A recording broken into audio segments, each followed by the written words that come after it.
Good morning everyone, welcome to सेको IAS UPSC news express. आज है 1 मई 2023 और हम देखेंगे इंडियन एक्सप्रेस में आए हुए कुछ इंपॉर्टेंट आर्टिकल्स जो कि यूपीएससी एग्ज़ाम के लिए रेलेवेंट है। तो चलिए स्टार्ट करते हैं। सबसे पहले पेज नंबर 1 पे ही टॉक्सिक गैसेस का एक रेफरेंस है। यहाँ से आपको ये इम्पोर्टेंट बनता है कि वो गैस का नाम क्या है, उसकी प्रॉपर्टीज़ क्या हैं, और जब कोई ऐसा डिज़ास्टर जैसी सिचुएशन आती है तो which of the following body या फिर कौन सी बॉडी जो होती है वो सबसे पहले एक्ट करती है, तो that is NDRF. Then moving on to page number 3, western disturbances concept in news geography के पर्सपेक्टिव से इम्पोर्टेंट है। तो अपने बेसिक्स में जाके आप इसको रिवाइज़ करिए कि वेस्टर्न डिस्टर्बेंसेस क्या होते हैं, किस वजह से ये कॉज होते हैं और इनका इम्पैक्ट क्या होता है इंडिया और सराउंडिंग रीजन्स पे। तो यहाँ से आप किस तरीके से एक सिंपल सी हेडलाइन से अपने बेसिक कंसेप्ट को रिवाइज कर सकते हैं, and that is the thing कि कैसे करंट अफेयर्स में आने वाली चीज़ भी बेसिक से ही जुड़ी होती हैं। Then moving on to the next article, page number 5 पे देखें तो government revises nutritional standards in its food safety schemes for kids. तो यहाँ पे आपको welfare of students, welfare of kids या उनकी हेल्थ से पर्सपेक्टिव से, गवर्नेंस के पर्सपेक्टिव से ये इम्पॉर्टेंट है। तो यहाँ पे आपको ये इम्पॉर्टेंट बनता है कि आप नोट करें कि कौन सी जो स्कीम्स हैं वो बच्चों के लिए गवर्नमेंट ने चलाई हुई हैं। जैसे कि हम नेशनल फूड सिक्योरिटी एक्ट की बात करें तो उसके अंदर मिड डे मील हो, जिसको पोषण अभियान पीएम पोषण के नाम से अभी रिवैम्प किया गया है, या फिर इंटीग्रेटेड चाइल्ड डेवलपमेंट सर्विसेज हों। तो इस तरीके से आपको यहाँ पे स्कीम्स को रिवाइज करके कैसे फूड सिक्योरिटी से न्यूट्रिशनल सिक्योरिटी के ऊपर अब बढ़ावा दिया जा रहा है, तो ये आपको यहाँ से नोट करना है। ये नेशनल एजुकेशन पॉलिसी के अंडर भी एक गोल है, और ये आप जो स्लोगन है पोषण भी पढ़ाई भी, this you can use in your answers. Then moving on to the next article, page number 7 पे ऑपरेशन कावेरी के बारे में आज फिर एक न्यूज़ आई हुई है। तो आपको यही समझना है इसके बारे में कि किस लिए चलाया गया है ये ऑपरेशन, और इससे जुड़े हुए कुछ और ऑपरेशंस जो कि ऑपरेशन गंगा हो, इस तरीके के ऑपरेशंस को आपको एक बार पढ़ लेना है। पॉसिबिलिटीज़ हैं प्रीलिम्स में आपसे ये पूछ लिया जाए। देन एडिटोरियल सेक्शन पे देखें तो pause on AI artificial intelligence. तो वहाँ पे किस तरीके से जो वर्ल्ड है वो अभी बटा हुआ है, मिक्स्ड व्यूज़ हैं इंटरनेशनल कम्युनिटी के, कि वो जो प्रॉब्लम्स उभर के आ रही हैं जो कि global common is nothing but एक ऐसा गुड जो कि दुनिया के लिए समान है। जैसे आर्टिफिशियल इंटेलिजेंस एक टेक्नोलॉजी है, उसका एक्सेस दुनिया को है और वो ग्लोबल कॉमन है, किसी पे उसका प्राइवेट हक नहीं है। तो इसमें अब इनेबिलिटीज़ जो हैं सरकार की, एजेंसीज़ की, किस तरीके से वो इसको रेगुलेट नहीं कर पा रहे हैं, तो ये यहाँ पे जो ऑथर हैं वो बताना चाह रहे हैं। और इन्होंने बताया है साथ ही साथ कि जब भी कुछ नया इन्वेंशन, नया रेवोल्यूशन आता है तो वहाँ पे उसके क्रिटिसिज्म करने वाले लोग भी होते हैं। जिस तरीके से इन्होंने यहाँ समझाया कि जब प्रिंटिंग प्रेस जोहानेस गटनबर्ग ने 1436 में इसका आविष्कार किया था, तो जोहानेस थ्रीथिमस उन्होंने इसका अपोज़ किया था।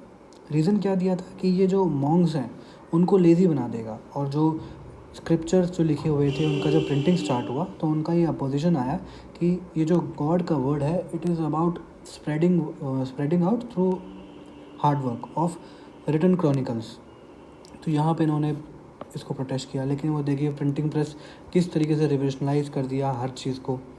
Then same thing 19th century में मैकेनाइजेशन ऑफ निटिंग लूम को भी प्रोटेस्ट के सामना करना पड़ा, लेकिन अब देखिए वो किस तरीके से हमें काम आती है। सिमिलर तरीके से डिजिटल रेवोल्यूशन की क्रिटिसिज्म भी है, लेकिन क्रिटिसिज्म से ज़्यादा हमें उस पर ध्यान देना है कि उसको रेगुलेट कैसे करना है, ताकि जो उसके क्रिटिसिज्म हैं उनको हम मैक्सिमम रूप से कवर कर पाएँ। तो यहाँ से ये आर्टिकल आपके लिए इम्पोर्टेंट बनता है मेंस के पर्सपेक्टिव से। देन इंडिया और European free trade association states के बीच में एक पैक्ट हुआ है। तो ये जो पैक्ट है ये किस तरीके से ट्रेड और इन्वेस्टमेंट को बूस्ट करेगा, यहाँ से आप समझ सकते हैं। जो EFT के स्टेट्स हैं वो भी इम्पोर्टेंट बनते हैं आपको यहाँ पे मेंबर्स, आइसलैंड, लिechtenstein, नॉर्वे और स्विट्ज़रलैंड। तो यहाँ से आप इसको पढ़ सकते हैं, इसके क्या एडवांटेज होंगे क्या इसके डिसएडवांटेजेस होंगे और कैसे ये इनको डील कर सकते हैं हम इसके डिसएडवांटेज को, या फिर ये एज अ वे फॉरवर्ड। यहाँ से आप इन चीज़ों को समझिएगा। देन पेज नंबर 9 पे आइडियाज़ पेज पे रीइमेजिनिंग राशन शॉप्स को देखें तो ये जो यहाँ पे एक पूरा एक फ्रेज़ दिया गया है, ये एक परफेक्ट फ्रेज़ है किसी भी आंसर का जो कि इस टॉपिक से रिलेटेड हो, उसका कंक्लूजन बनने के लिए। कहता है ये अशोक गुलाटी कहते हैं कि फेयर प्राइस शॉप्स जो हैं they should be upgraded as nutritious food hubs through which PDS beneficiaries could be provided fortified rice and wheat, millet, pulses, milk, edible oils and eggs. तो जो फेयर प्राइस शॉप्स हैं उनको nutritious food hubs में बदल देना चाहिए। तो ये कंक्लूजन बनता है जब हम फूड सिक्योरिटी की बात करें, न्यूट्रिशन सिक्योरिटी की बात करें, सोशल असिस्टेंस की बात करें, तो वहाँ पे हम यहाँ पे इसको इस तरीके से लिख सकते हैं। तो ये आर्टिकल यही बात करता है कि किस तरीके से हम फूड से न्यूट्रिशन सिक्योरिटी के ऊपर बढ़ रहे हैं, कैसे वेस्ट को वेल्थ में बदल रहे हैं और एक कम्युनिटी डेवलप कर रहे हैं जो कि कैपेसिटी बिल्ड होने में हेल्प कर सकती है। इसी तरीके से the tale of new India, ये एक आर्टिकल है, ये एथिक्स और एसे के पर्सपेक्टिव से इम्पॉर्टेंट है कि जो मन की बात जो प्रोग्राम है जो एक नज थ्योरी या फिर परसुएशन के अंडर आता है, वो किस तरीके से सोशल चेंज और नेशनल डेवलपमेंट में अपना योगदान दे रहा है। तो ये आप यहाँ से पढ़ सकते हैं, इसके एडवांटेजेस नोट कर सकते हैं, आपको एथिक्स और एसे में ये ज़रूर काम आएगा। देन G7 ने डिजिटल मिनिस्टर्स ने बोला है कि जो G7 ग्रुपिंग है इसको अडॉप्ट करना चाहिए कुछ रिस्क बेस्ड AI रेगुलेशंस का, ताकि वर्ल्ड जो है एक ग्लोबल कॉमन को ग्लोबल ऑर्डर के ज़रिए आसानी से यूज़ कर पाए और सब उस पर कंसेंसस दे पाएँ अपना। देन एक्सप्लेन सेक्शन में चलते हैं। तो सब अल्टर्न स्कूल है, ये सोशोलॉजी के लिए इम्पॉर्टेंट है। सोशोलॉजी के जो बच्चे हैं वो इसको ध्यान से पढ़ें कि ये सब अल्टर्न स्कूल जो है उसको हम डेवियस थ्योरी से रिलेट कर सकते हैं। तो यहाँ से आप इसको ज़रूर पढ़ें और उसका मतलब समझें। हम अपनी सोचो सीरीज़ में इसको कवर करेंगे ही।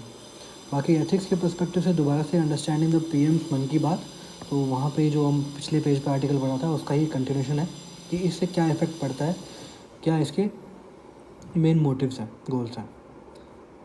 देन इकोनॉमी के सेक्शन में अगेन EFTA जो साइन किया गया है इसके बारे में कुछ और इसके एडवांटेजेस हैं, क्या इसका महत्व है, ये आप यहाँ से कवर कर सकते हैं इकोनॉमी सेक्शन में।